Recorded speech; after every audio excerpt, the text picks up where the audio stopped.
အားလုံးပဲမင်္ဂလာပါရှင်ဒီနေ့ကတော့ဖွယ်ဖွယ်ရလေးချက်စားဖြစ်တာလေးပါရှင်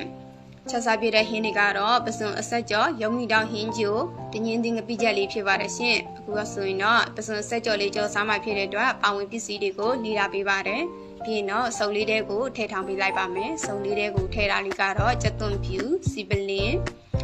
မယမ်းပြတရုတ်တီအကြမ်းပန်းကြက်သွန်နီလေးကိုရောပြီးတော့ထည့်ထောင်ပေးလိုက်ပါမယ်ရှင်မြို့ဒီလေးလည်းထောင်းတာလေးကိုညှက်လာပြီးဆိုရင်တော့ပစွန်အဆက်ကြော်စားမှဖြစ်တဲ့အတွက်ပစွန်လေးကိုရေဆေးတက်ဆင်ပြီးတော့စားစနစ်လေးနေထားပေးပါတယ်ရှင်အခုဆိုရင်တော့စီအိုးလေးကိုတက်တင်ပေးပါမယ်စနစ်မော့လေးကိုထည့်ပေးပါမယ်စီဆူလာပြီးဆိုရင်တော့ထောင်းတာလေးကိုစီသေးအောင်တက်ပေးပါမယ်မြို့ဒီလေးလည်းစီသေးလာပြီးဆိုရင်တော့ငပြရည်လေးကိုထည့်ထားပေးလိုက်ပါမယ်ပြီးရင်တော့စားစနစ်နေထားတဲ့ပစွန်လေးကိုထည့်ပေးလိုက်ပါမယ်အရသာမှုတ်ကိုတော့အသားမှုတ်လေးကိုပဲထည့်ထားပေးလိုက်ပါတယ်ရှင်ပြီးရင်တော့စုံစည်းရည်လေးကိုထည့်ထားပေးလိုက်ပါမယ်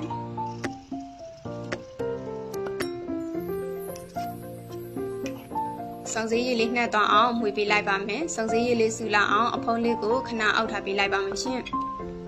အခုဆိုရင်တော့ပစွန်လေးလက်ကွေးပြီးဆိုရင်တော့အရသာလေးကိုမြည်ကြည့်ပြီးတော့ပကံလေးတဲ့ကိုထည့်ထားပေးလိုက်ပါမယ်ရှင်ပြီးရင်တော့ဟင်းကျိုလေးတဲမှာဖြစ်တဲ့အတွက်ရုံးမီတောက်လေးတွေကိုလှီးထားပေးပါမယ်စီ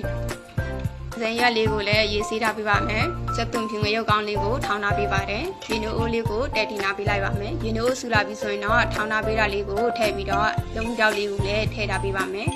ရတာမဟုတ်ဘူးတော့စားအချိုမုတ်လေးထည့်ပါတယ်ရတာလေးဝင်သွားအောင်မှွေပေးလိုက်ပါတယ်မလုပ်တီးပြီးဆိုရင်တော့ဟင်းရည်လေးဆူလာအောင်အဖုံးလေးကိုအုပ်ထားပါတယ်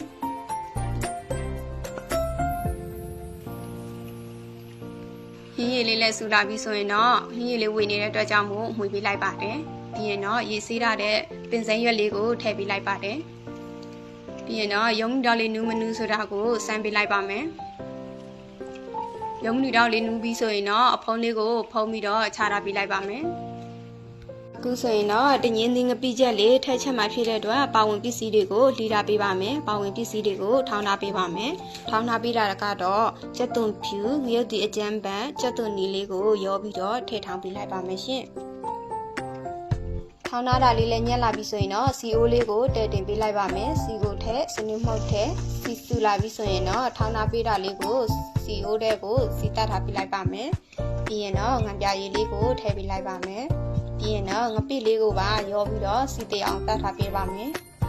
စီတေလာပြီးဆိုရင်တော့တညွန်းသီးလေးပြုတ်ထားတာလေးကိုထည့်ပေးလိုက်ပါမယ်ရတာမှုတ်ကိုတော့အချိုမှုတ်လေးကိုထည့်ထားပေးလိုက်ပါမယ်စားကိုတော့ထည့်စရာမလိုပါဘူးเนาะငပိနဲ့ငပြရည်ထည့်ထားတဲ့အတွက်ကြောင့်မလို့ပါ